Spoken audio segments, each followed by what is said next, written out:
Screw this company. I quit. Okay. Drew's quitting on Raw Toledo was perfect. If the Scottish Warrior comes down to the ring, I know he's gonna say at least one thing that makes me say, oh my God. Drew's walkout was a moment, but not the first moment of its kind. 2002. Stone Cold was the top superstar inside the WWE. He played a critical role inside the Attitude Era.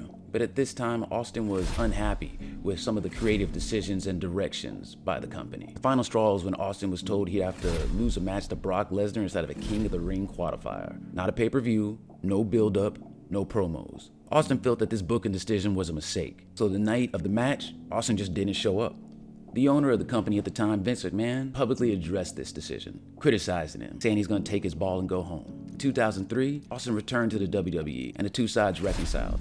Austin resumed his role as a major superstar, but less active in the ring due to injuries. Austin walkout was a memorable, critical moment of the WWE history. It underscored the real-life tension that existed between talent and management. 2010, Batista went from being beloved babyface to hated heel. His character had been frustrated with WWE management and the fans. He felt he wasn't getting the respect or the opportunities that he deserved. Instead, these opportunities were going to John Cena. The climax of the feud, Batista and John Cena inside of an I Quit match. The match was brutal. Cena finally bested Batista and got him to say the words, I quit.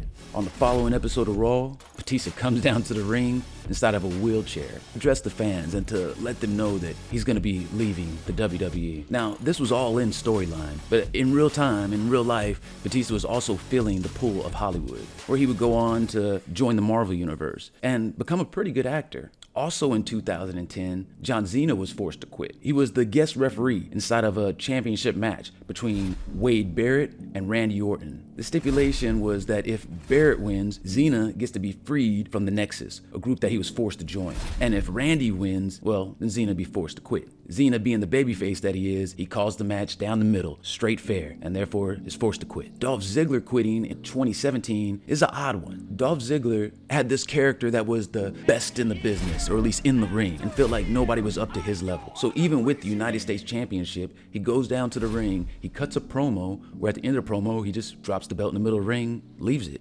and quits. It's wild, man. And then, okay, I know, 2011, the pipe bomb. CM Punk came down to the ring to air out all his grievances about WWE management, direction, and he did this in a way that was blurring the lines between reality and storyline. This was rocket fuel for his career. From November of 2011 to June of 2013, the straight edge superstar was the WWE champion, but still frustrated with management. Reportedly, after the Royal Rumble of 2014, CM Punk met with Vince McMahon and Triple H, where he expressed his frustrations, and he walked out of the meeting effectively quitting the WWE. 10 years later, he came back to the WWE, only to be killed by Drew McIntyre. Man,